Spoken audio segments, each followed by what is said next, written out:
Hey everyone, Trevor Dayley with MagMod. Hey, I am excited for another episode of How I Shot It. Today I have Scott Josuweit. Scott, thanks for joining me, man.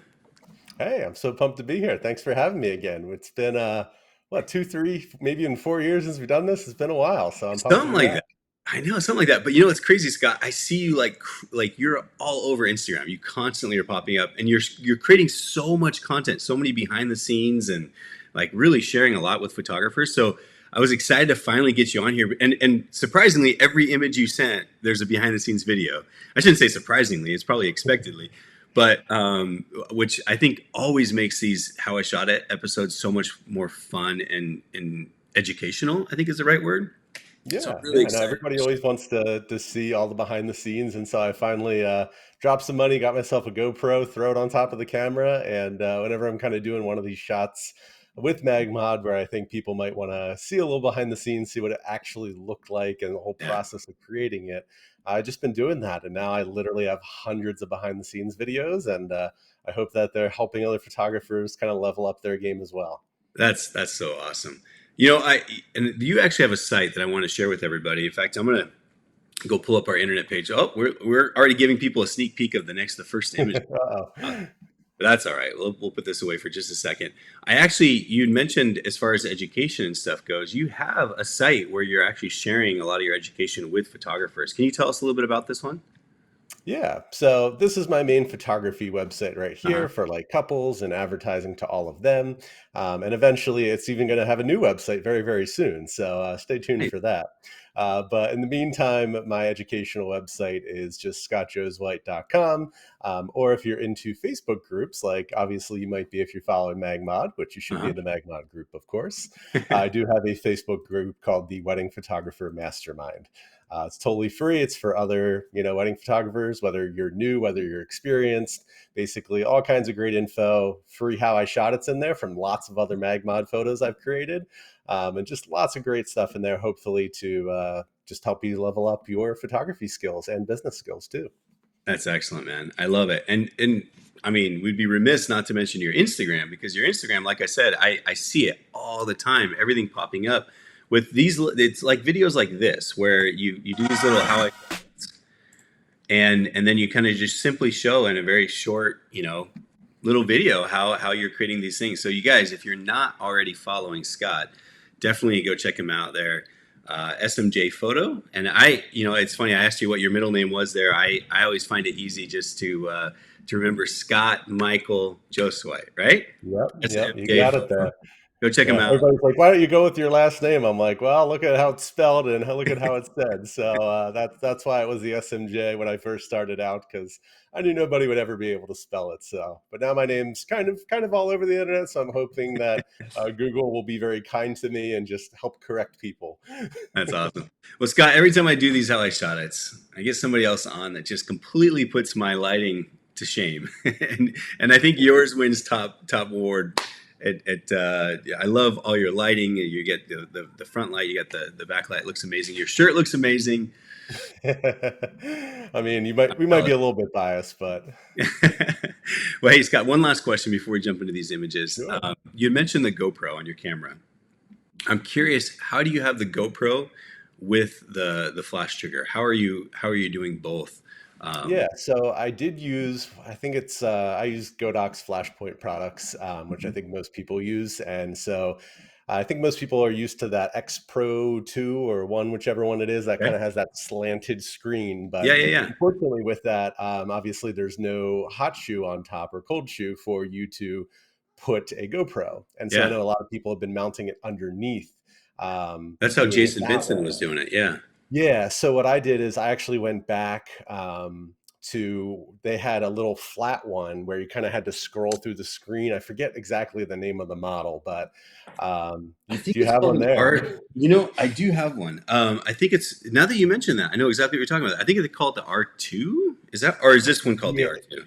yeah. I So don't know, not that one there, yeah, but I know the which one other you're one talking that's about. It's flat. yeah. Yeah, and it has a little shoe on top there, and so I figured I'm like, well, I don't wanna really mount my GoPro underneath because knowing me, I'm gonna end up destroying it from just swinging everything around all the time. So yeah, I just put the GoPro right into the little hot shoe on top there. Nice. And because it's so light and small, it's just like basically having an on-camera flash. And it's made it relatively easy to make sure I remember to do it, because that way I always see it every time I bring up my camera. I'm like, oh, yep, I probably need to hit that record button for this. Yeah, that's really cool, man. Again, I just want to emphasize how cool your videos are, that you're just doing these small little, pieces that are, I think nowadays that's what people like too, is those, Yeah. small pieces. I know what trigger you're talking about. I do have one.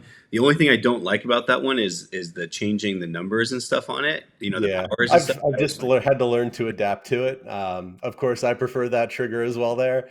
Yeah, It's definitely got the bigger screen, easier to change through and all of that, but I've adapted and I'm like, hey, if this is what allows me to get the behind the scenes content, then so be it. that's awesome. I love that. I really do. I love that.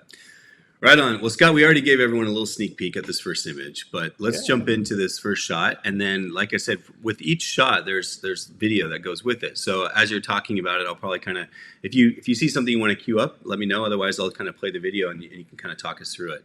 Sure But thing. tell us about this first image, which is incredible. All right. So, we've all been doing getting ready photos and bridal prep and things like that. And generally, a lot of these spaces are nothing all that amazing. And in a lot of them, we oftentimes are not near a window. Like you can see here, there's actually a window behind the bride back over there, but there's couches and there's just no actual good natural light in the space. And so, therefore, what am I going to do is I'm going to add in some flash. And so, for a lot of these photos, I'm just using a single light on the bride. But then for some other photos to kind of spice up the gallery and just be a little bit more fun and creative with it, I will sometimes then add in gels. And so that's what I did here. Yeah. Because what you see there is really just kind of a white grayish wall and just a plain old mirror there. And so I was just like, you know what? Let's add in some color here and bring it in. And so you can see that's exactly what the room looked like. The lighting wasn't horrible. You could shoot at natural light, but there's lots of you have a back ambient light, you have front lights all around, you have Hmm. people coming in and blocking the lights, and so really it's just kind of a crapshoot as if you're going to get kind of the lighting you want on the bride. And so Yeah. in this case, basically, I had my assistant, you can see there, booming a main light right over top of the bride. And so that's going to light her up, make her pop out in the scene. And then right behind those two mirrors there is another flash with a blue mag gel on there. And so between those two, then that's what creates that look. So on the main light that my assistant's holding, you can see there's the mag sphere on there as well to help Hmm. soften up the edges, the harshness of that light a little bit. And then there's also a quarter CTO on there. And you're going to see a common theme behind my work today is I love the quarter CTO because for me, in my opinion, it really helps kind of clean up skin tones a little bit. And Uh-huh. also then it pushes, whenever you use a blue, it's going to push that blue even further blue once you adjust in post. And so when I use a blue gel like this, it really, really pushes that even further blue. And so like I often get the comment of, oh, did you, amp up those blues in post or really push them? And I'm like, I really don't have to, because if we do the science behind it, when we do the post production, it's really going to amp up the blue and the richness of that. That's one of my favorite things about the gel system is being able to swap those out really quickly. And so, you kind of play mad scientist during the day to create all of this here. I love that. I love that. And so your blue gel, the flash with the blue gel, it's behind these mirrors right here. Is that right? Yeah, I had to edit out just a tiny little bit of it. It was literally like right where your cursor is, right in Okay. there. That was it. So you just saw a tiny little bit of black right there. Yeah. And of course, I had to move it around. I had to finagle it a lot to kind of get it so that the flash wouldn't come back into my camera. But once I got it just right, I was able to hide it just like that. And yeah, it was just a matter of playing around with the mirrors there. So to be completely Beautiful. transparent, I know a lot of people are like, was this completely hands off photojournalistic? And yeah, I did not prompt the makeup artist to do this. I didn't prompt the bride to do anything. But I will admit, I did grab a second mirror that was right nearby. And once I lined it up there, I could see, oh, there's tons of reflections here. There's That's tons. no, And so I that's started playing around with the angles. And before you know it, I had that resulting photo there. That's really cool. What about oftentimes when you're playing with mirrors, it's so hard to not get yourself in the shot. And so in this one here, did you were you kind of next to the bride there? Because I noticed in the video, it looks like you're there. Were you able to get yourself kind of angled to a point where you didn't show up, or did you have to also edit yourself out of that? So all basically, it's exactly what you see right there. All I had to really edit out was a tiny bit of my hand, Got because I was wearing a black shirt, and so therefore it really just kind of blended into the background there. yeah. So basically, I just had to edit out my knuckles to the very right of that second mirror there. That was about it. Oh, cool. That's great, man. I love that shot. It's such a So great. always trying to minimize post production because I know none of us like that, but sometimes it's a necessary evil, and you'll see some today where yeah, there's a lot of post production to pull it all together, but it is what it is.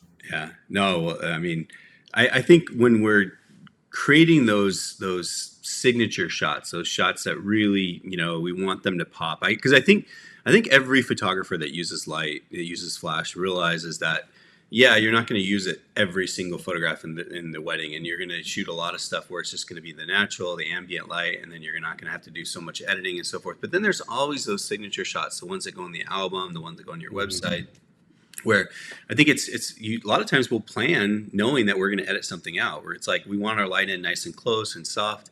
We are going to edit it out later. But which actually I think is a good segue to this next image, There we go. Perfect one. Yep. which is this bride on these stairs here. And I think your light was just outside of the frame, so I don't think this was one that you had to edit. But I love how close you got your light and the framing and the stairs and everything looks so beautiful. So tell us about this one. Yeah, this was definitely one of my personal favorites here. It's at a very, very high-end hotel, and it's just got all this rich history and all these decorations and details that just make it a really unique space. And the staircase here is one of the most famous spots at it.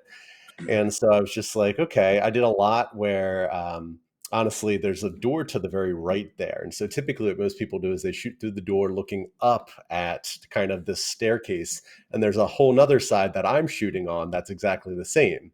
So basically it's a mirror on both sides. And so Gotcha. it's really cool to have all that symmetry. But I thought, let me try to do something a little bit different and just kind of showcase just the bride, the veil, and kind of just show the leading lines of all of that there. That was really Yeah. the goal of this photo. So to do this, yeah, you'll see in the video, my assistant boomed out that light stand like you would not believe there. Major props to my friend Nolan for doing this here. Because as you guys know, the softer light that you want, the closer you need to get your light source. Hmm. And so we got it really nice and close there, and then he just stepped out. But truthfully, I ended up just being able to crop it out in once I did the final crop in post production there. But the idea was basically to just get the ambient and basically keep it moody, but still keep some of that ambient warm light to it all. And then basically really kind of spotlight the bride, have really nice soft light on her, and also showcase the veil because you can see we kind of draped it over right there like Yeah. that. So that was basically it. It was a really overall straightforward shot. It was just kind of a matter of trying to find that balance, and also trying to control light spill on the background. Yeah. So one of the reasons I do that booming that you see so often is because I hate light spill. It's one of my biggest enemies. And so before I would use the grids a lot, and I still do use grids for a lot of certain situations. But when it comes to situations like this, gridded light's also going to make it a little bit more moody. And when it comes to a bridal portrait, it's not always necessarily what I want. And so I wanted to have a really nice big soft light on her, Mhm. but avoid all that spill. And so that's why I had the boom over top like that. So you can see only a little bit of light ended up spilling on that back wall, which kind of gave it a nice subtle transition into kind of the darker areas then from there. So I that's love kind of the way I go about controlling light a lot is by having an assistant there booming it in there, and either me being able to crop them out later, or as you're going to see in some other photos, of having to do a little bit of Photoshop and remove them via kind of a composite plate shot. You know what I love about this too, and I think this is a good point. I like that you brought up the fact that rather than using a grid, you just get it in close. what also the nice benefit of that, not only is it softer light because your light's in closer, but also the fact that you can now shoot at lower power flashes, which Mhm. then makes sure that light doesn't just blast all over the place. And so it's kind of like you're using lower power, you're getting it in close, you know, you got soft light, you're not blasting the room, you're not filling the room with light. Um, so I think there's a number of benefits there, which you know shared, which makes a lot of sense. Yeah, I Um, didn't even think about that actually. That's a really good point. Yeah, it's yeah, that way you can use simple speed lights. Like all this was is a yeah. speed light, in which we all have speed lights. And even if you do have a flash with like a modeling light, if you ever struggle to focus, this is a great scenario where you can then have a modeling light, have it come in really close. You can have it help focus on them. Yeah. There's so many benefits to it, like you said, in my opinion. That's true. You know what's interesting about this, Scott, is I think one of the hardest things about this shot for a lot of people is the candle light. So I mean, obviously they're not candles, but the little light bulbs there, and making sure. I love how you brought this down so dark in exposure that those are properly lit, that they're not just blown out. You can actually see a little bit of detail in those lights. Um, was that something that you had thought about prior? Did you shoot two shots like a composite shot and composite that on, or how did you get Yeah. that where that's properly exposed there? So I always tell people, I'm like, the number one most fundamental thing when you come to using Flash is that turn off your flash first off. Is like slow your roll, turn off your flash, Such a good and tip. then take an ambient light photo. Mm, And that's the most important thing when you're trying to take photos in really dark spaces and you want to create that moodiness, you have to get your ambient set first. And so that's exactly what I did here was yeah, just say, okay, where is my exposure going to be? So that way I can basically properly expose for the lights within the scene, and then I go ahead and add in my light, making sure that I don't go back and ever change any other settings then. So basically I tell people is, yep, turn off your flash, get your ambient light setting, turn on your flash, and then the only thing left to do is just turn your power up and down to where you find a happy spot. And then at that point, all you got to do is worry about your posing and getting your composition right and clicking the shutter, and you've got your photo. yeah. That's a really good tip as far as just turning things off so that you can actually see what things look like. I do the same. For anyone who's seen these how I shot it in the past, I always talk about when I'm shooting sunset photos, I will actually step to the side of the couple, shoot the sunset first by itself, and just Yep. get my exposure just right before I step back to the couple and put light on them. It's so important to kind of systematize, like make it two separate things. You know, it's like get your ambient first and then add your flash. Such a good tip. You said it perfectly. Systematize it right there is basically my memory now is just a memory mindset of simply the fact that I'm going to turn off my trigger every single time, going to go to the side, take a shot, take a look, and then dial my settings to where I'm happy with it, and then add in the flash at that point. Yeah, And it does take a little while to train yourself on that, but once you do, it really speeds up the process, and you really get a good feel for those ambient light settings most of the time.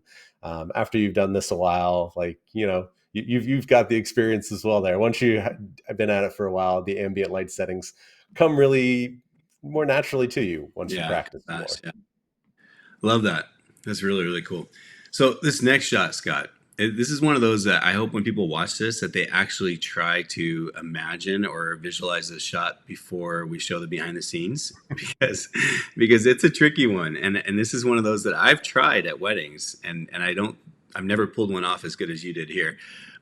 So tell us about this shot, and then if you guys are watching at home, before Scott gives away too much, I want you to kind of look at this and try to imagine what this might have looked like behind the scenes, and basically taking what you had, Scott, and turning it into something extraordinary like this. So tell us about this one. All right. So, full transparency, this was a styled shoot that I did for a new venue that was opening up in town. However, obviously, this is something I've definitely done on wedding days before. I Mhm. just really love this one as of late. So yeah, basically, this was in the basement, the lower level of this venue. Mhm. This is where like they have like an indoor cocktail hour area, which we've all been there. It's usually nothing all that amazing. Lighting's usually not ideal, Yeah. but basically, as soon as I walked down the stairs, saw all these twinkle lights wrapped around a beam down there.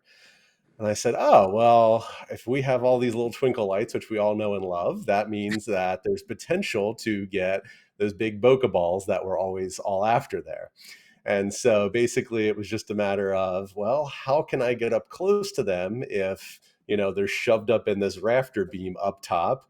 And then if I can do that, well, then how the heck do I get a photograph with the couple included there? So with a little bit of time for me to kind of think things through here, basically I was like, well, let's create a very warm environment. Since we already had the warmth of the lights, there was a warm wall right there. And so basically I gave the flash to the couple. So they're just holding it right behind them, pointed right at the wall. And that has the mag sphere on it to just help Mhm. soften up some of the harshness a little bit. And of course, a quarter CTO because it's my favorite, or maybe it was a full. I forget on this one actually, now that I think about it. And this is using an 85-1.4 at 1.4. So again, this was me basically just turning off my flash, putting my camera up there, and taking a few shots to see what did the bokeh look like. And so when I saw that, I went, "Oh, this is really cool." And then I saw the wall with the couple and went, "Well, if I want to avoid spill on the wall and just kind of make them pop out in the scene, well, why not just silhouette them right back there?" And that's the resulting shot at the end of the day there. So it's So really cool. just a matter of kind of using your environment and then choosing the lens that can help you create also kind of the look that you want there.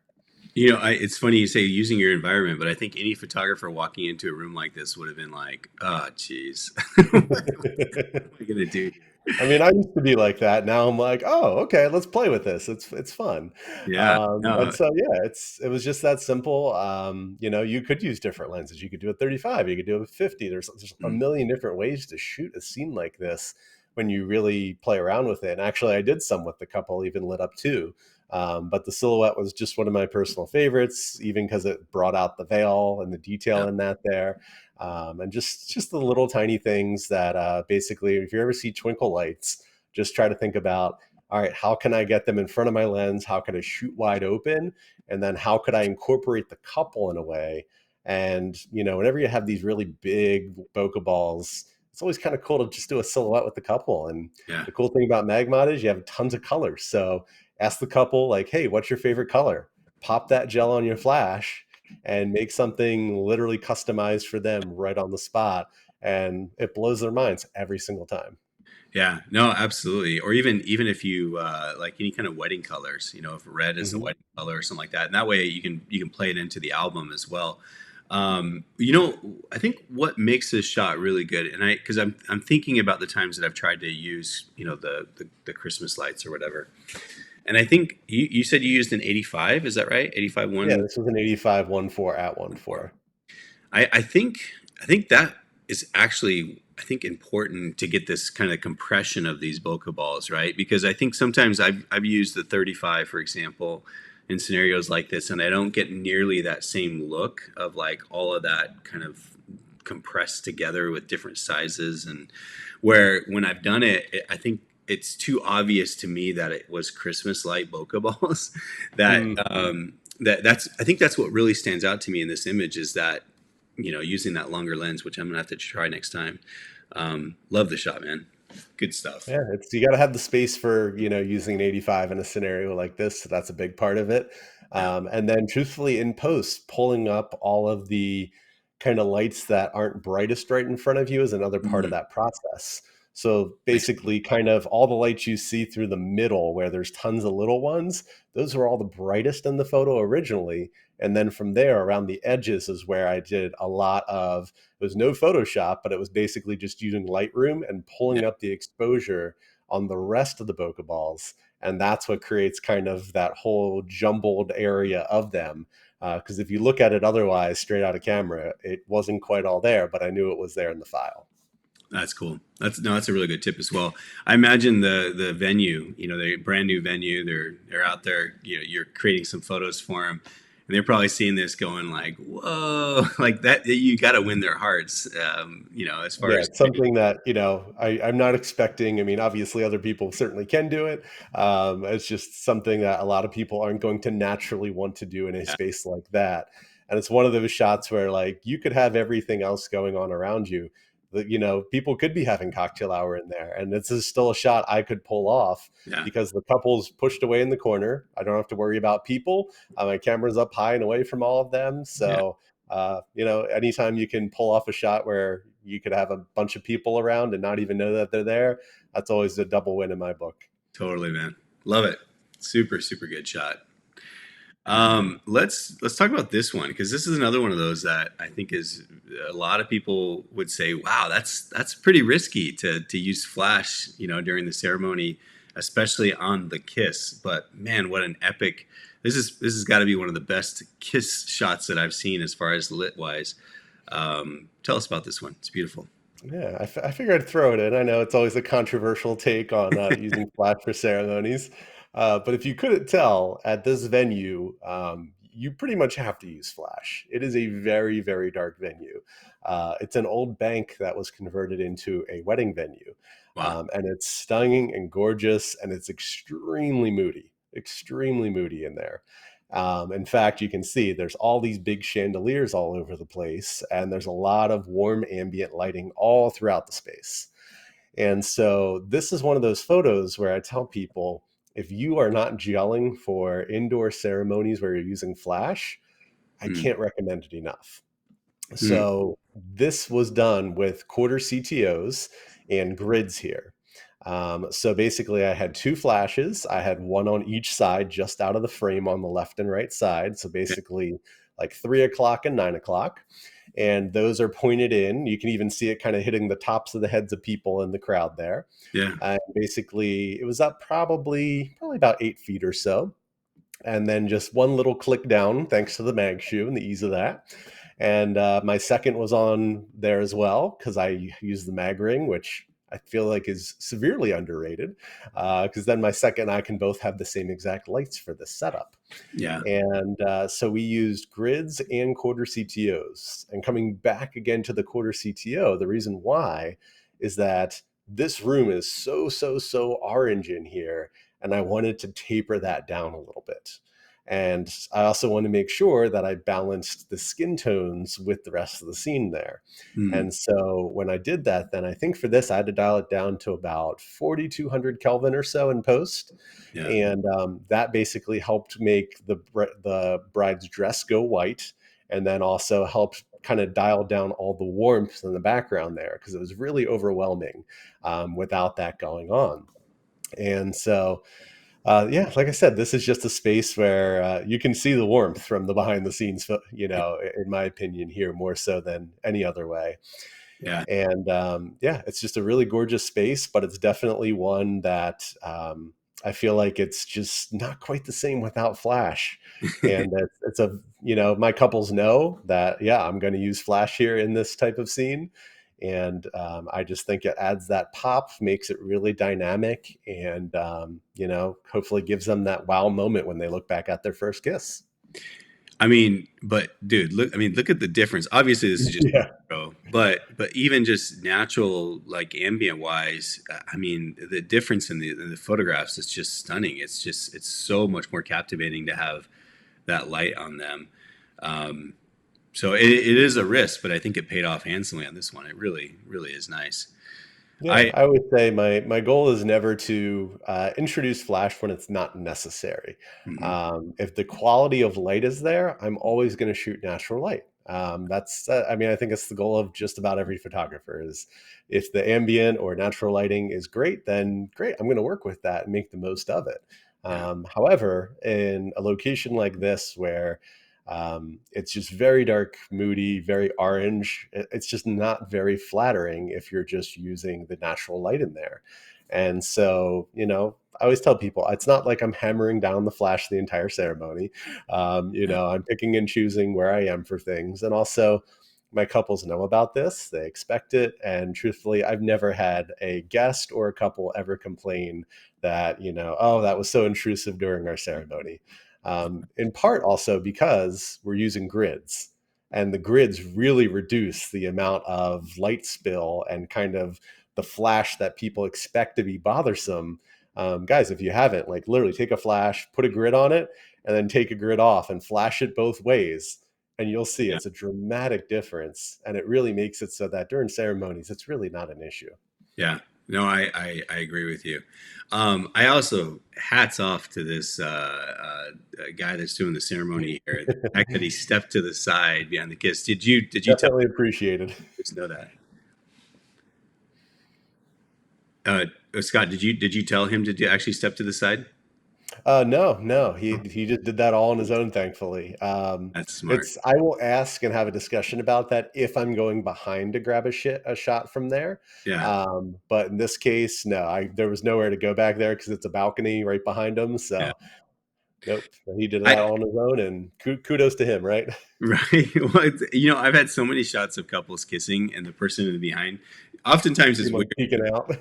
Well, oftentimes it's weird if they're looking straight at them, and so typically they'll look down. You're like, "Oh, Mm, you may kiss the bride," and then they kind of look down at their paper or whatever, and then it's just like a photo bomb behind. I'm almost like I'd rather you be engaged and watching them or looking at them, yeah, and so oftentimes I'll even tell the coordinators, I'll say, not the coordinators, the minister officiant. or whoever officiant, yeah. I'll say, hey, can I just ask one quick favor? When you say, you may now kiss the bride or whatever, can you just step to the side? And they're like, oh yeah, yeah, definitely, I can definitely do that. So hats off to this guy here. So Yep, love it, dude. Amazing shot.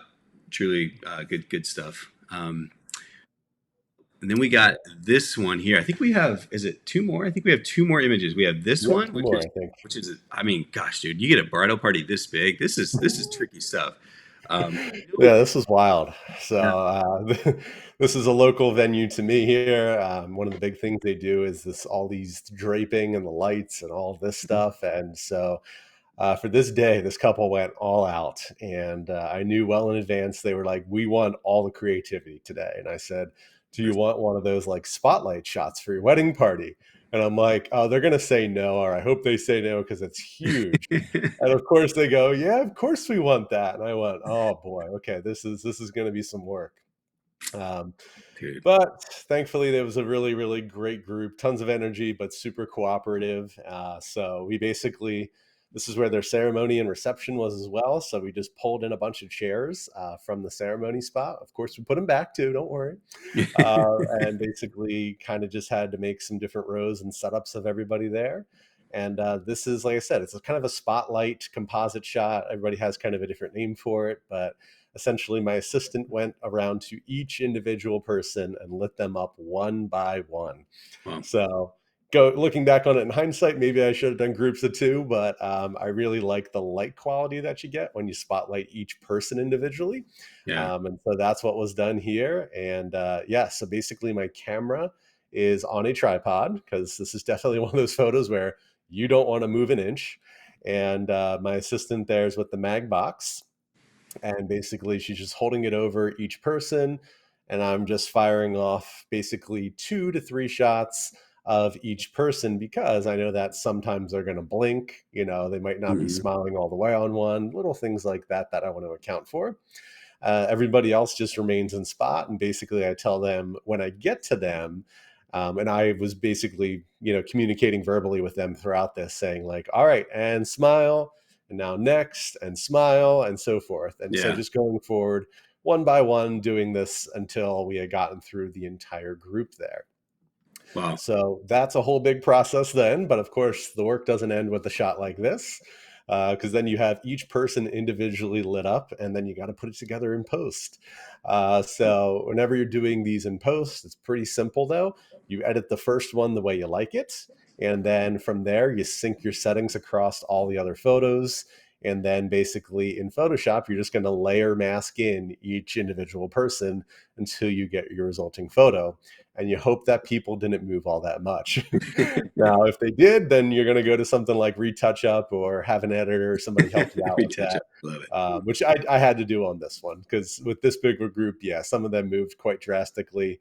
Even though it doesn't look like it, somebody even steps to the side a little bit, it really throws things off. So Uh, But in my mind, it's worth it for the end effect. It's something very different and unique, and especially doing it for this large of a wedding party is something I don't typically do. But I knew the couple, really valued this, and this was a big full spread in their album then. So Wow. like when you get to this page, you'd open it up and you just see the massive crew across two big pages there. So that's a really kind of another big seller, and part of my process is like, hey, this is going to look great in your album or hung up on your wall to remind you of your whole crew and this amazing day that you guys had. Yeah. Especially, as like you said, as a big spread. What's interesting? So something you pointed out when you were talking about it, and I was thinking about was, you said that you edit the one and then you sync the settings across. Yep. Just make sure that your assistant, and this is for everybody out there. I noticed your assistant the entire time kept the same distance from the softbox to the face. And so just make sure if there's any kind of levels in that group, make sure that you're constantly keeping, if it's 2 feet, tell your assistant, hey, make sure that softbox to the face is 2 feet away every single time. Otherwise, when you do sync those settings, you're going to have some that are going to be a little bit brighter or darker depending on how far that softbox was away. Yeah, absolutely. It's a huge part. And having an assistant that, has worked with you a few times is obviously really helpful. Yeah, But basically, my preference is always to sync the settings. And then if I need to go in and do any dodging or burning on like an yeah, individual person, that's when I will go in and do that, because that's much easier than, having the settings be off on one photo, but be perfect on all the others. So that way it makes it easy to still mask everything together. yeah. That makes a lot of sense. That's cool. I love it. You also gave a little shout out to Retouch Up.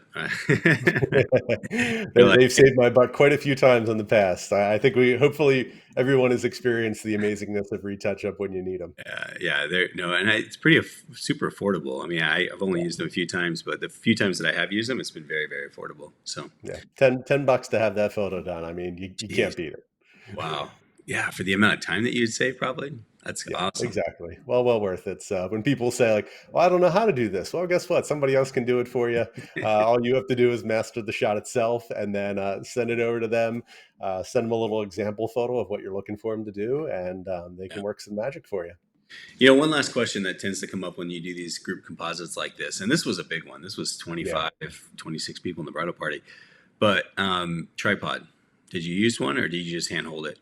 Yeah, oh no, definitely tripod for these. Yeah, Now, if I am doing, let's say, just like one side of the wedding party, or if it's a really small group, I might hand hold it. It really kind of depends on conditions. Like if it's really hot or really cold, and I know I might shake a little bit, yeah, I might go for a tripod at that point. Or you can even improvise and use a light stand if you don't have a yeah, tripod nearby.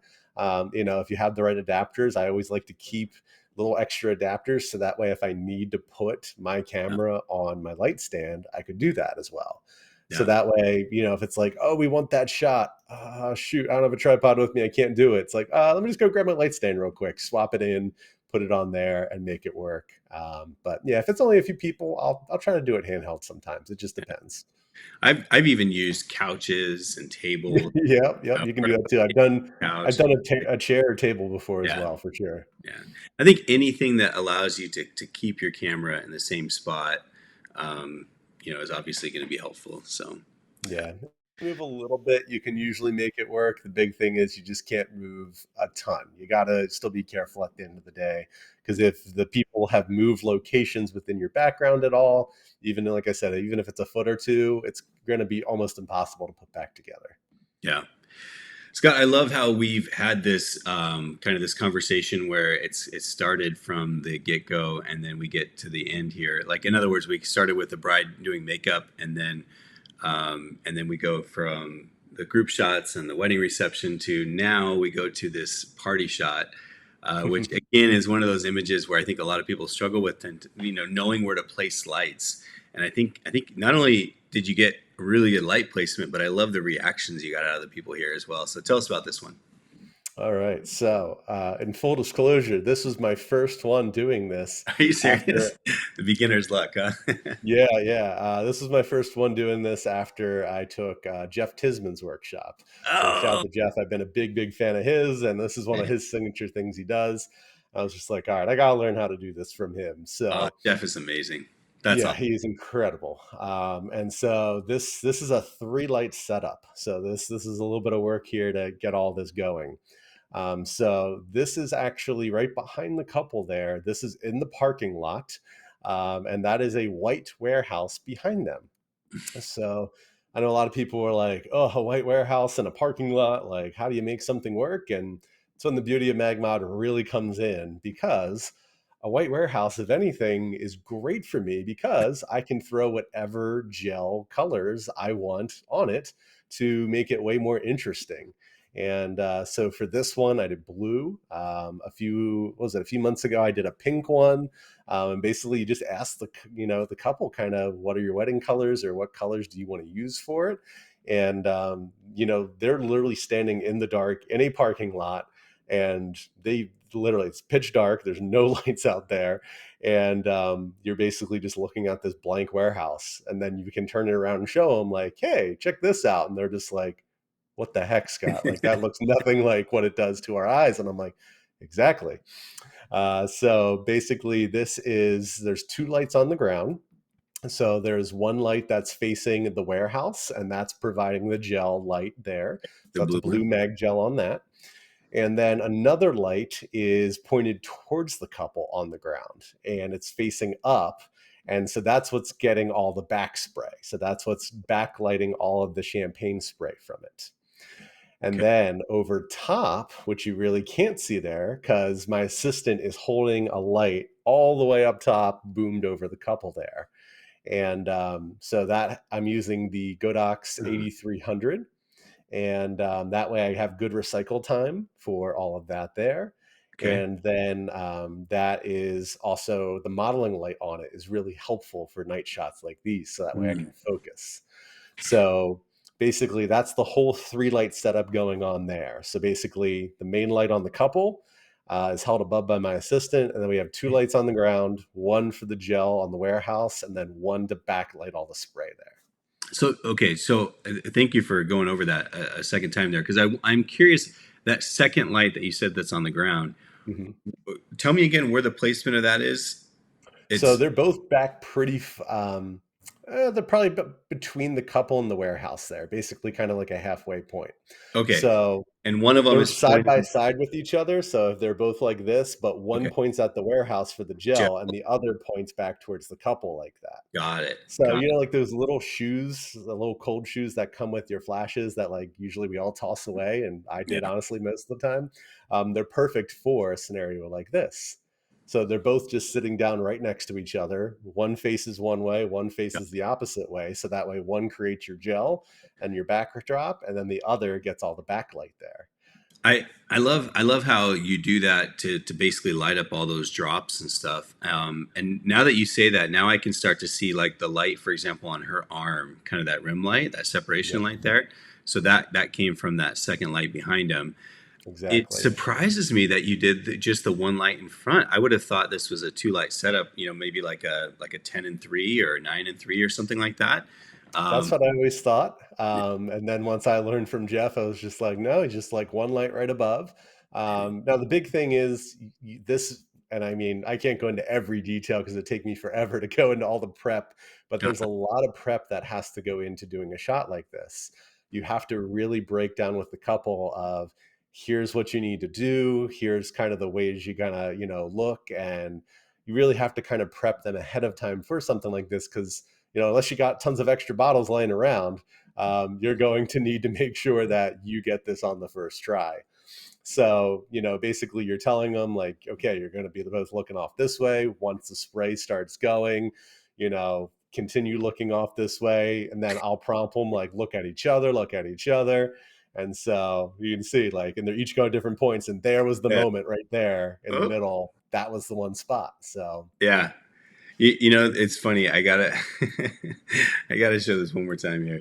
There's, hold on, let me turn there's this. so many great little moments in there too. There were a bunch of other funny ones I delivered too, where the spray starts going wild. She sprayed herself at one point. That's exactly what I was just gonna Yep. show. I thought it was funny. The very first spray goes right up and Yep. hits her in the forehead. I think it was pretty And I funny. got it. I delivered that one to her. She loved it. Yep. Right. Right here, yeah. kind of It's so bounce funny because everything goes out the window when you tell them to like go. off. Because I tell them, I'm like, point it away, don't shake it, pointing at yourself. And of course, what happens is that's exactly what they do. So, That's awesome, man. And look, hey, she's just having a blast. That's so fun. yep. But it's such a fun activity. There Yep, it there it is. is, right there. That's the shot. That's So cool. you can see everything, popping off right there. And you want to make sure you have flashes, good recycle time, Mm, low power, because this is something that you want to be able to. I think I probably fired off in that quick series, probably 80 to 100 photos. really? Wow. Um, yeah, I mean, I was on like medium continuous speed where I'd say 9 out of 10 were hitting where the flashes were going off altogether there. Wow. Because, like I said, that spray is going so quickly all over. Their expressions are changing. 1 second they're looking at each other, the next moment they're not. And so I really want to make sure I hit that there.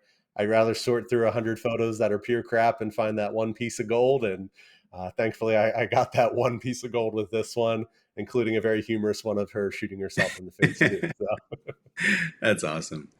Well, Scott, this has been a lot of fun, man. I before we everyone leaves, I want to make sure that we share with them one more time your website and stuff because I think, guys, if you haven't already, go check them out.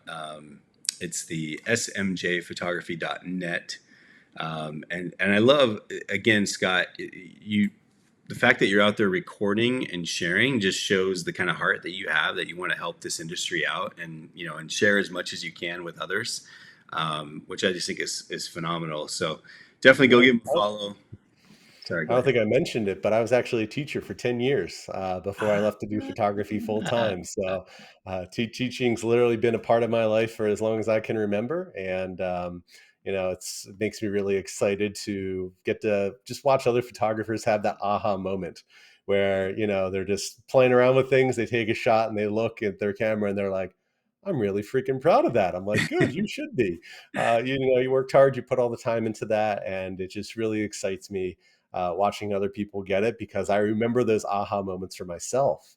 When I would learn something, like when I was just at that Jeff's workshop, when I watched him do the champagne spray live in front of us, I was like, oh my gosh, I get it now. And then, of course, then you go to do it yourself. You're like, oh gosh, this is so high pressure. And then you look at it and you're like, I actually pulled it off. And Cool. I don't know, as much as I love seeing a couple, loving their photos, I love just as much watching photographers just kind of realize things and be able to pull off the shots that they've, dreamt of and envisioned of for so long. That's just as rewarding for me, in my opinion. Dude, I feel like I need to just cut that clip right there and put it on Instagram or something. Be like, this is where everyone's heart needs to be. That's amazing. Yep. What did you teach, Scott? I taught seventh grade special education math. So, yeah, I have my master's in special education, middle school English, and middle school math. I was about to start my doctorate actually. And then I was just like, you know what?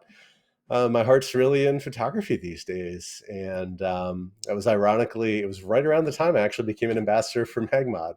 Wow. And it was just like, yeah, everything's lining up kind of the way I think it should be. And then, yeah, I quit my job right before a worldwide pandemic. And here we are. Wow, wow. This is probably an off broadcast conversation, but I just want to share really quickly. Last night we had dinner with some friends.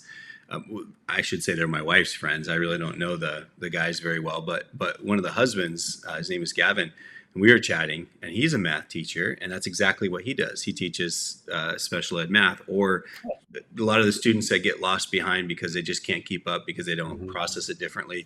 But he was explaining how oftentimes with those students, it's not that they can't figure it out, it's that they have to think about it differently. They have to know the why behind everything.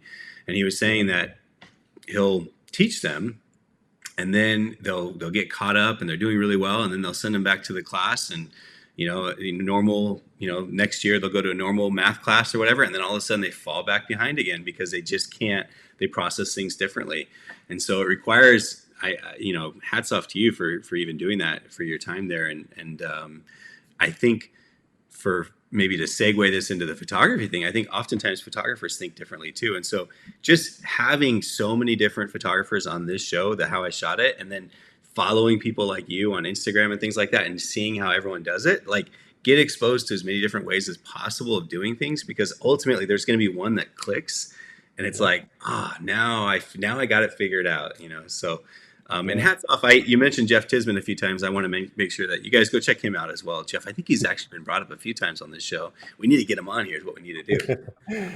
But that's so cool that you picked some tips up from him and then shared that here with us as well. So Yeah, absolutely. I mean, like you said, everybody learns differently. Heck, I had a speech impediment. I went through special ed classes myself when I was younger.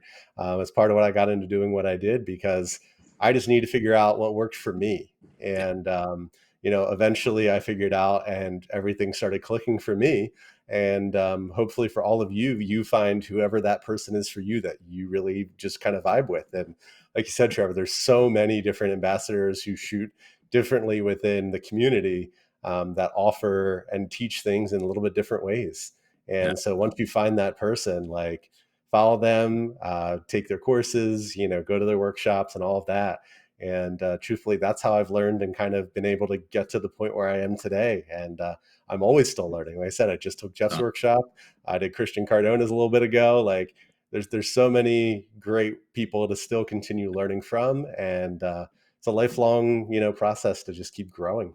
it is. It is. Well, Scott, these last 45 minutes or so that we've spent together has been a learning experience for me as well. So I appreciate you taking the time with all of us to share your insight and share these incredible photographs and the behind the scenes. Like I said, that's so important for all of us to be able to see just and visualize it. So these episodes are always the ones that people share with others and their partners, their second shooters, et cetera, to show them exactly like this is how it was done. So Yeah. thank you for sharing that with all of us. We appreciate that. Of course. Thank you so much for having me. I hope everybody got something out of it. Absolutely. I know they did. I know they did. So, guys, thank you again for watching. If you haven't already, be sure to subscribe to the channel, give it a like, give it a follow, comment. I bet Scott would be more than happy to check out your comments below and see if you guys have any questions or even just some applauses for sure. So, Scott, thank you again. Appreciate you, man. And guys, if you haven't already, be sure to go follow him, SMJ Photo. In fact, if you check out his Instagram, there's a lot of links I saw in there as well. And so I can't wait to see when your new site launches. smjphotography.net is what it is right now, but the new site's going to be on there as well. Is that right? Yep. It'll be on there soon. Awesome. Excellent. Scott, appreciate it. Thank you, everyone. Thanks for All right. watching. Thanks so much. Take care, everyone. Bye-bye.